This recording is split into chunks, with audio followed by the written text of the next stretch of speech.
What if the man who saved a $65 million jet was the same guy your company once fired for being just a mechanic? How many geniuses have we ignored because of how they look?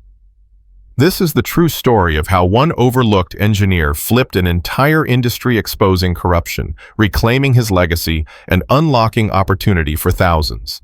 Stay till the end, because this isn't just about him. It might be about someone you're overlooking right now. You ever seen a billionaire's private jet grounded on the runway, and the guy who shows up to fix it pulls up in a beat-up old pickup truck? That's exactly what happened one quiet morning at Westlake International. The sun was barely up, and a gleaming Gulfstream G650 sat motionless near the private terminal, $65 million of luxury going nowhere.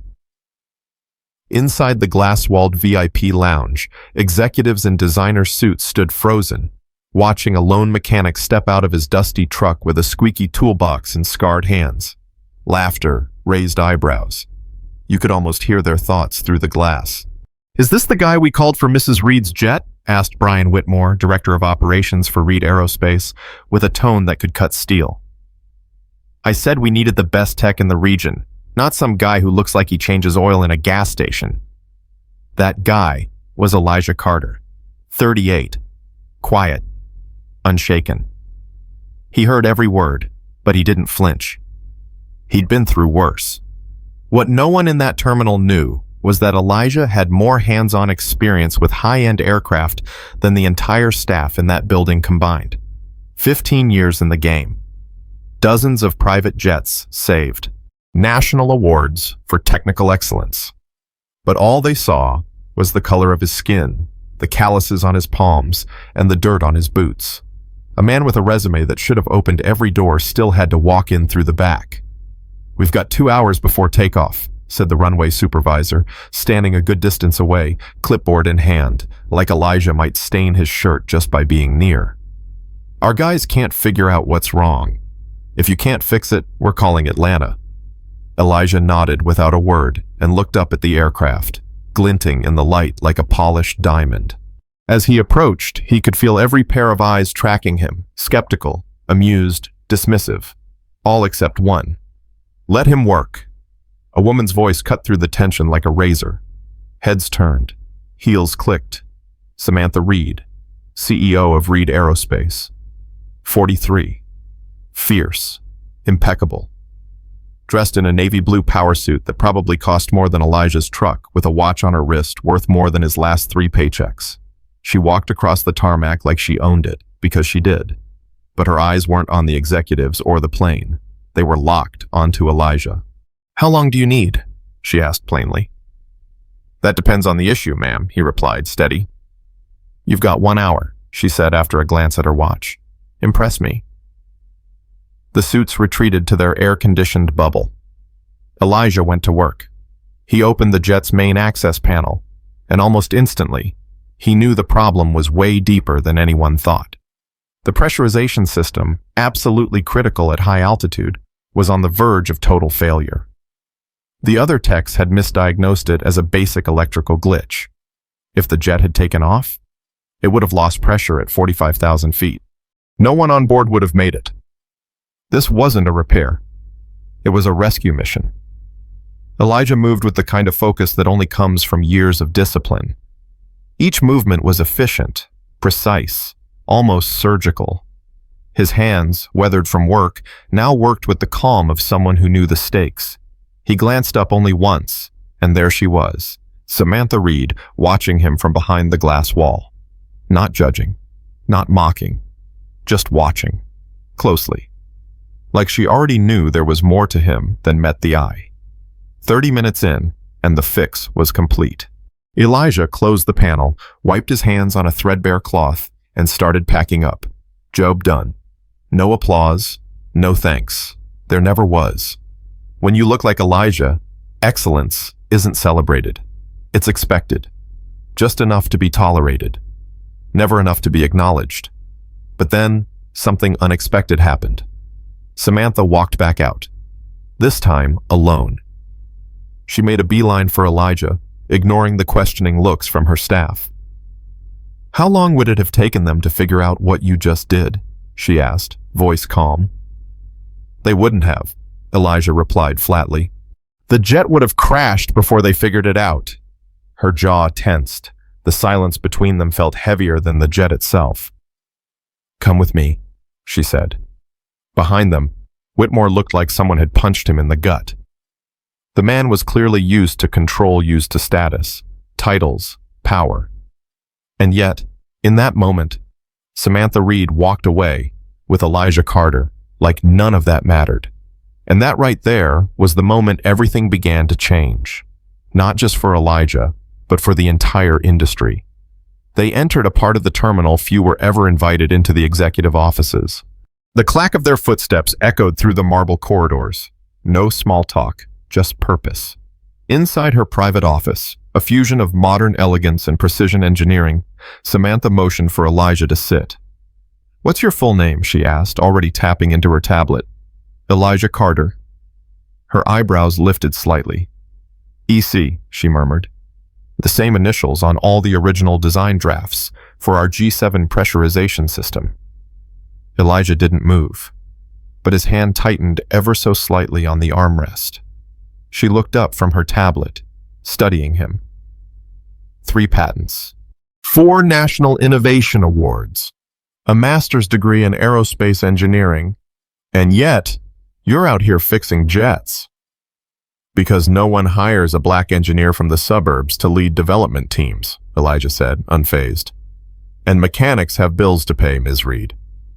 She opened a drawer and pulled out a folder. Contracts, signatures, tech specs, all signed by Brian Whitmore. Do you know how much money your system has made this company? She asked, flipping pages. Roughly $428 million over 5 years, Elijah said. It cut fuel consumption by 23%, maintenance costs by 31%. She blinked. That answer hadn't come from guesswork. She was about to respond when the door burst open.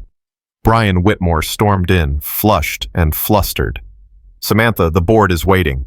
He stopped cold when he saw Elijah. What's he still doing here? Whitmore snapped. The job's done, right? We're talking about the G7 system, Samantha said coolly. Intellectual property matters. The blood drained from Whitmore's face. I don't understand what a mechanic has to do with intellectual property, Whitmore said, trying to chuckle like the idea itself was absurd. Samantha didn't even look up from her tablet. Really? That's interesting. Because the initials EC appear on the original G7 blueprints, the same initials as Elijah Carter, who worked in our development department 5 years ago. Brian froze. Samantha, he said with a forced laugh. This is getting ridiculous. He was an assistant tech, barely lasted a few months. Whatever involvement he had was minor, at best. Just then the door opened again. This time, a woman stepped in, mid-50s, sharp eyes, crisp blazer. She carried a thick briefcase and a presence that made the room fall silent. Apologies for interrupting, she said smoothly. I had to verify a few things. It was Dr. Vanessa Lynn, Reed Aerospace's chief legal officer. She nodded at Elijah with quiet respect before turning to Whitmore, her expression cool and exact. I've reviewed the digital records, she said. The design files for the G7 system were submitted under Elijah Carter's internal profile. The digital signature matches. So do the timestamps. Mr. Carter is the rightful author. Brian paled, then recovered quickly. There must be a mistake, he said, his voice cracking just slightly. He was under my supervision. Any ideas he contributed would have been reviewed by the team. Minor contributions? Samantha asked sharply, pulling up a file. Because I have emails from you to HR recommending Mr. Carter's termination for technical incompetence 3 days after he submitted the final G7 design. The room went still. Brian's mouth opened, but nothing came out. Elijah sat quietly, watching the chaos unfold like it was happening to someone else. 5 years ago, he'd been walked out of this company with security at his side, shamed in front of colleagues who wouldn't look him in the eye. Now he was sitting at the same table with the CEO and chief counsel, and the truth was finally cracking open. Samantha turned to him. Dr. Lynn has prepared some documents. We'd like you to review them. What kind of documents? Elijah asked, keeping his voice calm. Retroactive authorship recognition, financial compensation for the royalties you were denied, and A proposal. He tilted his head. What kind of proposal? Samantha leaned forward. One that could make history. Before Elijah could respond, Samantha turned back to Whitmore. You're temporarily suspended, she said flatly. Pending a full investigation. Turn in your badge. Security will escort you out. You can't be serious, Brian snapped. The board will never agree to this. They'll be informed within the hour, Samantha replied. And unless you want to be forcibly removed, I suggest you leave. Now. Whitmore looked at Elijah no longer with contempt, but with something far more dangerous, fear. He stormed out, slamming the door behind him. Samantha let out a quiet breath and turned back to Elijah. Now we can actually begin. For the next hour, the mood in the office shifted. Dr. Lin laid out years of documentation files, emails, employee reviews, digital logs. What Elijah saw left him stunned. He wasn't the only one. 7 other employees, all either black or Latino, all fired within days of submitting critical innovations, all accused of incompetence by the same manager, Brian Whitmore. Why are you showing me all this? Elijah finally asked. Samantha met his gaze. Because I need your help. My help? He repeated. Whitmore still controls half the board, she said. He has friends, leverage, and he's already moving to discredit you. I need something that can't be denied, something absolute. And what's in it for me?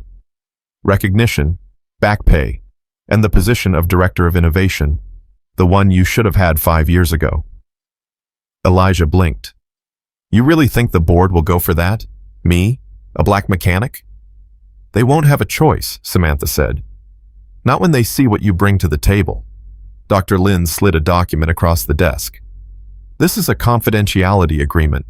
If you agree to work with us, everything we discuss stays in this room. But before Elijah could respond, the door opened again. Whitmore, still trying to act like he had control, still clinging to authority like a man grasping at air. Samantha, the board is waiting on that call, he said, completely ignoring Elijah. We don't have time for distractions. We're finalizing details on the G7 system, she answered without looking up. His face tightened. Why is he still here? The job's done. We're discussing the authorship of the G7 system, Samantha said again, firmer now. And based on all the original documents, diagrams, and internal logs, Elijah Carter isn't just part of the story, he is the story. Elijah was a junior tech, Brian scoffed. He assisted, he didn't lead. Samantha swiped through files on her tablet. Emails, project notes, time-stamped submissions, and your own recommendation to fire him right after his breakthrough. Whitmore let out a short, dry laugh. You're throwing away your company on a conspiracy theory. No, Samantha said, rising from her chair. I'm saving it. She stared him down until he left, this time quietly. When the door clicked shut, she turned to Elijah again. We've got 2 weeks until the shareholders' meeting. That's when the real fight begins. And now, put yourself in Elijah's shoes. You spent 5 years fixing things no one knew you built. Watched others take credit while you disappeared behind a name tag. You watched doors close, saw careers die quietly, and now you're holding the truth in your hands. What would you do? Call a lawyer? Walk away with a check? Or burn the whole system down? Because in the next 60 seconds, Elijah Carter is about to make a choice. And it's going to change everything.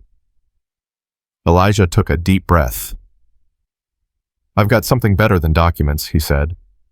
Samantha and Dr. Lin leaned in. Elijah took a deep breath. I've got something better than documents, he said. Samantha and Dr. Lin leaned in. I kept the original prototype, with full records, dated, digitally signed, all in my name. He paused. And I've got recordings. Their eyes widened. Recordings? From 5 years ago. Whitmore, talking about scrubbing my name from the files, telling someone exactly how to make my work disappear. Dr. Lin leaned back, clearly impressed. How did you get that? Elijah finally smiled, just a little. I grew up fixing electronics in the worst part of town. Learned early on, people like me don't get second chances. So you record everything. Insurance. What none of them realized, at least, not yet, was that Elijah had documented more than just his own experience.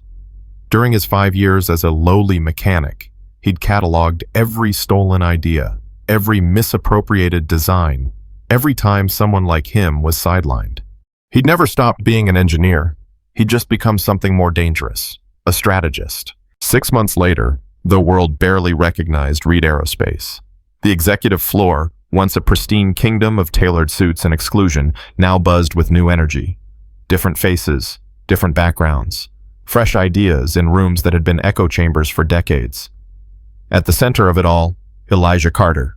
Not in a jumpsuit, not with a toolbox, but in a tailored blazer, standing at the helm of the company's new innovation division, a department built around the very system that once cost him his career. It was the same Elijah who had once been laughed at on the runway. The same Elijah who used to eat lunch in his truck because no one wanted to sit with the mechanic. Now, he walked those polished halls with quiet command, no longer overlooked. Not just included, respected. The turning point? That shareholders' meeting. Samantha Reed and Dr. Vanessa Lynn had put together what some would later call the most damning corporate presentation in recent memory. The lights dimmed in a packed auditorium. Dozens of cameras were rolling. Executives, journalists, investors, all waiting to see how the company would respond to the scandal brewing beneath its polished image. What they saw was more than just documentation. They saw emails, submissions, timestamps, voice recordings, screenshots, and then they heard his voice, Brian Whitmore, projected through state-of-the-art speakers in crisp, undeniable clarity. "We need to erase this pretentious mechanic from the system. Take the plans, make them ours, and get rid of him. No one's going to believe some black kid from the suburbs came up with anything like this." Gasps, disbelief, anger. You could feel the room shift. Not because people didn't suspect this sort of thing happened, but because this time there was proof. And it was playing right in front of them. Stocks dropped 18% that day. But that wasn't the real story. And if you were sitting in that room right there, in that moment, what would you do? You just heard it. The voice of power caught on tape.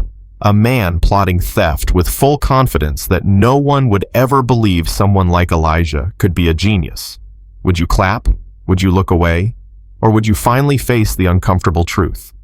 That the system wasn't broken, it was built this way. Because what was about to happen next wasn't just a presentation. It was a reckoning. The real story was what happened after. Elijah, in his first public appearance since being reinstated, stood before the audience. Not bitter, not angry, just real. "I could have filed a personal lawsuit," he said.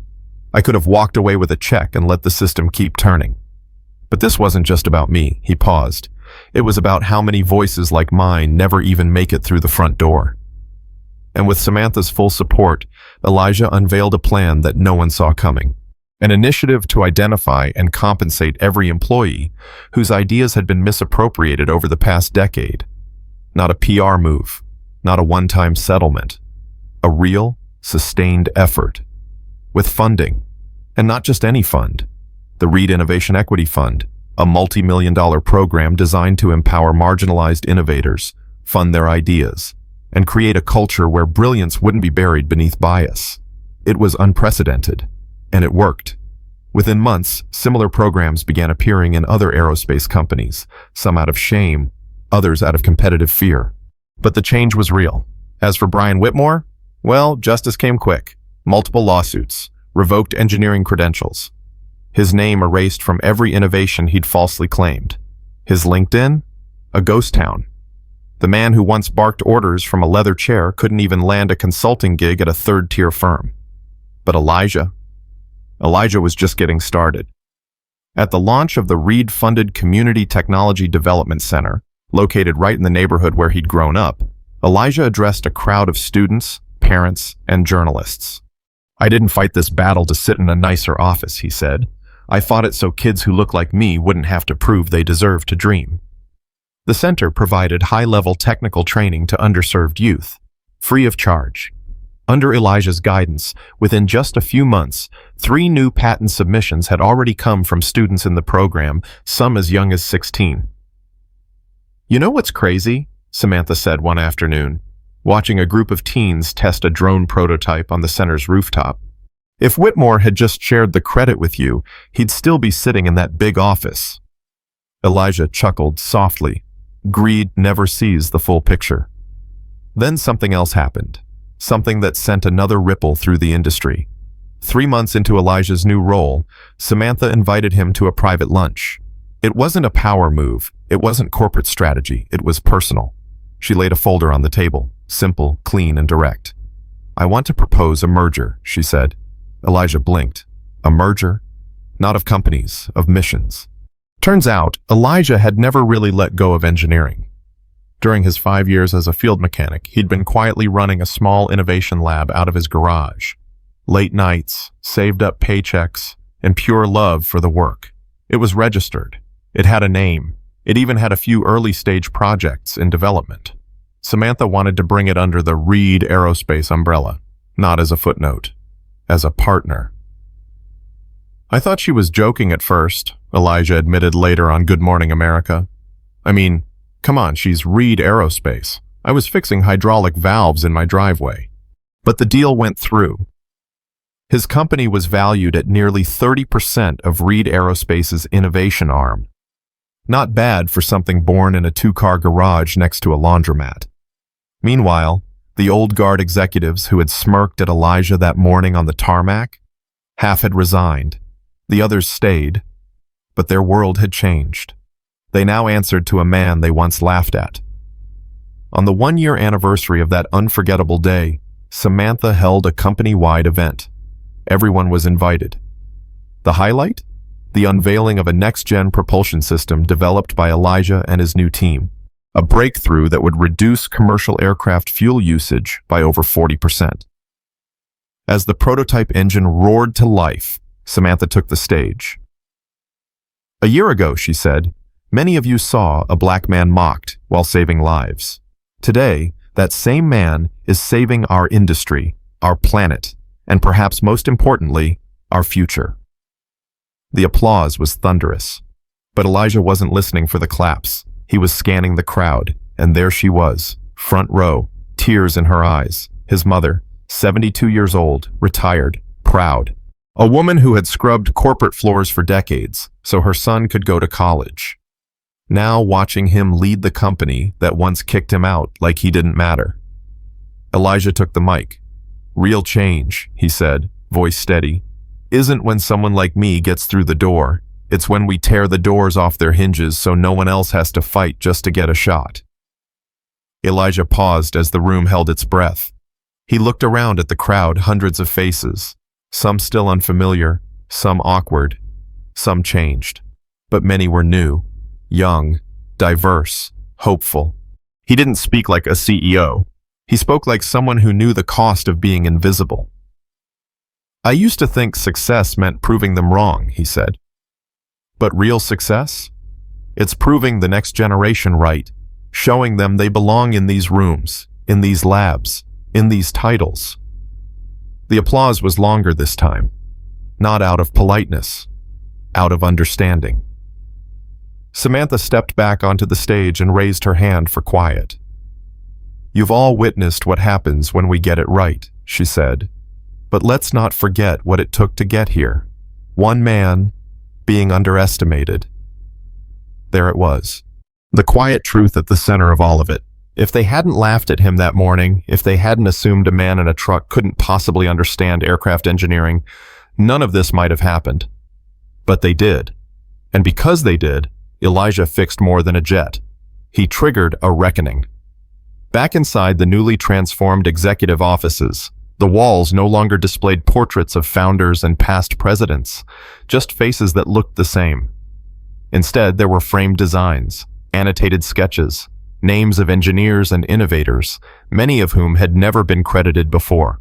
And right in the center of the Innovation Hall, the original G7 schematic, digitally signed EC. Visitors often stopped to stare. It wasn't just a design, it was a message. Talent can come from anywhere. Excellence doesn't always wear a suit. Genius isn't a color, it's a contribution. A young intern once asked Elijah if he ever felt angry about the years lost, the money taken, the opportunities stripped from him. He paused before answering. Angry, he said.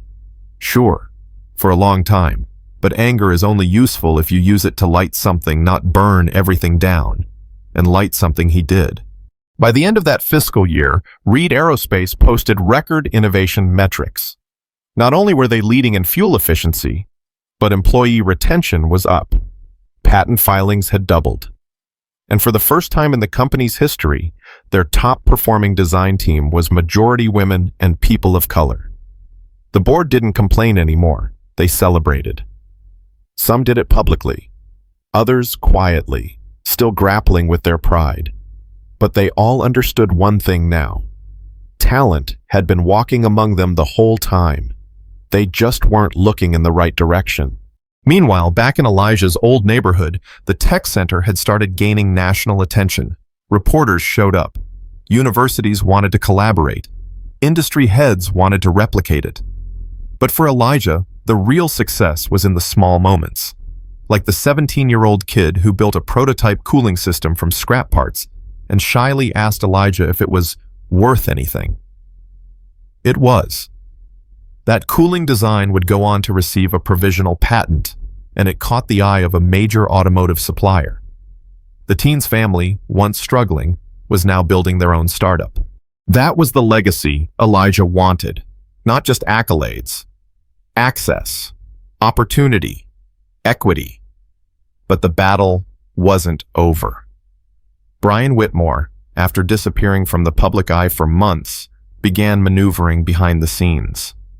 Whisper campaigns, leaked emails, attempts to stir doubt about Elijah's credentials and motives.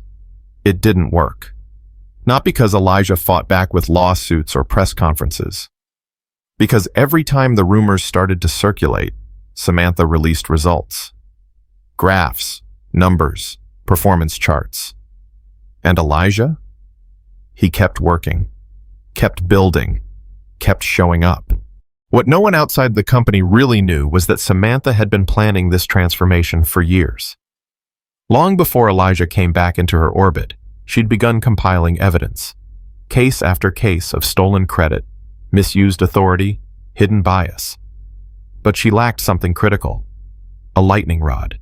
Someone undeniable. Someone whose story could not be buried with legal jargon or PR spin. She found that person when Elijah showed up in a rusty truck with a toolbox full of solutions and zero apologies.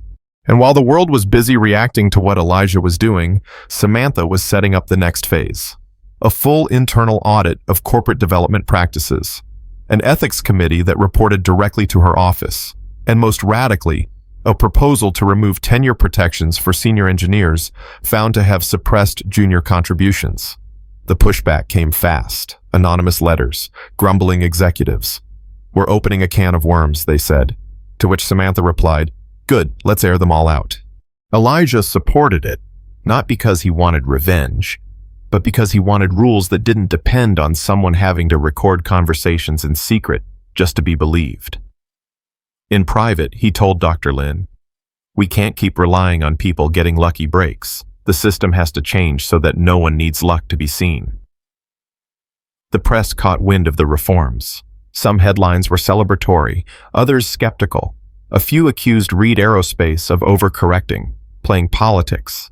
But the numbers told a different story. Profits, up. Innovation, up. Employee morale, higher than ever. Turns out, when people feel safe to share ideas, the whole company wins. 1 year became 2, 2 became 3. And Reed Aerospace, once known for sleek jets and aggressive patents, was now also known as the place that fixed itself from the inside out. Other corporations followed suit. Not all, but enough. They called it the Carter effect. And for Elijah, it was never about becoming a symbol. It was about making sure the next brilliant mind didn't have to wait 5 years just to be heard. The Carter effect wasn't just a corporate buzzword anymore. It was being taught in business schools, referenced in DEI seminars, and more importantly felt in places far from corner offices and boardrooms. like the shop floor of a manufacturing plant in Ohio, where a young Latina engineer was now leading a project team for the first time. Or a hangar in Florida, where a junior black technician's name was printed, bold and clear, on the schematics of the navigation system he helped invent. For Elijah, none of that was abstract. It was the outcome of every door he'd once found locked. And now those doors were coming off their hinges. At the 3-year mark since that morning on the runway, Reed Aerospace held an anniversary summit. No red carpets, no champagne flutes, just engineers, designers, mechanics, and students from around the country, gathered to celebrate what was possible when systems were challenged and people were finally seen. In the closing session, Samantha stood beside Elijah as the company unveiled its newest development, a fully sustainable aircraft engine, co-designed by Elijah's team and several students from the Community Tech Center. It was their most advanced propulsion unit, yet lighter, cleaner, smarter. But Samantha wasn't focused on the tech. She was focused on the people. "Let this serve as proof," she said, her voice unwavering, "that genius exists in every zip code, every neighborhood, every skin color. We don't build aircraft to escape the world. We build them to connect it. And that starts by connecting with each other." She turned to Elijah. And none of this would have happened if one man hadn't refused to stay invisible. The room stood as one. Applause shook the rafters. But Elijah, as always, kept it grounded.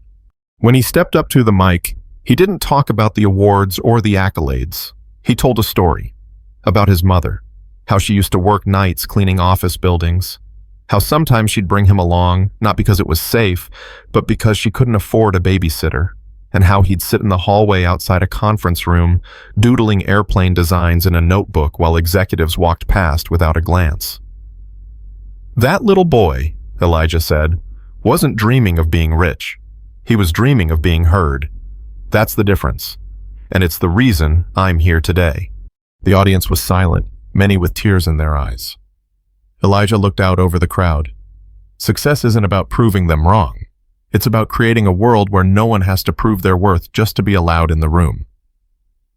Later that evening, as the summit wrapped and the guests filed out, Elijah stood in the back of the room, quietly watching students take selfies next to his old schematic. A teacher from Detroit was explaining to her class how this one diagram had changed company policy across an entire industry. Samantha joined him. She handed him a plain envelope. "Open it when you get home," she said, smiling before disappearing into the crowd. That night, back in his modest home, yes, still modest by choice, Elijah opened the envelope. Inside was a certificate, Reed Aerospace co-ownership agreement. It was official.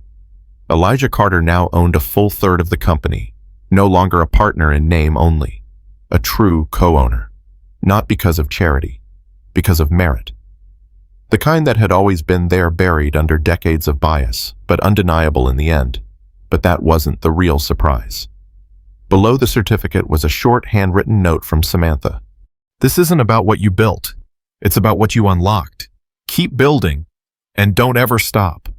He sat there for a long while thinking about that line. What you unlocked. Not just innovation, not just accountability, but possibility for others. That became his next mission. He began consulting with other companies, quietly, carefully helping them develop inclusion systems that weren't about optics, but outcomes. He also expanded the tech center, opening 2 more in cities with underserved talent pools, New Orleans and Newark. Soon, those centers started producing their own miracles. Students who'd never written code-building aerospace simulations. Teen girls from overlooked neighborhoods patenting green energy devices. Formerly incarcerated individuals launching tech careers. The ripple kept going. And all the while, Elijah stayed the same. Calm, focused, grateful, but never satisfied. He still wore the same watch. Still drove the same pickup, though now he had a Tesla in the garage too, a gift from the first class of graduates at the center. But he never let the world forget what it had almost missed. Because this story wasn't about a genius finally being discovered. It was about a system being challenged. It was about what happens when one act of courage, one moment of seeing someone fully sets off a chain reaction that transforms everything. So if you've made it this far into the story, here's what I want you to remember. There are thousands of Elijah Carters out there right now. Quiet, brilliant, waiting for a chance. And maybe, just maybe you're the one who gets to see them before the world does. Maybe you can be the Samantha Reed in someone else's story. And if you're someone like Elijah, if you've ever been overlooked, underestimated, or made to feel like you didn't belong, don't give up. Keep building, keep recording, keep showing up. Because one day, your quiet dignity will be louder than their doubt. And when that day comes, it won't just change your life. It could change an industry. It could change everything. So if this story moved you, if it made you pause, if it reminded you of someone who deserves more, subscribe to the channel and share this video. Because sometimes, the most powerful kind of justice isn't loud, it just shows up. In a truck, with a toolbox, and refuses to be invisible.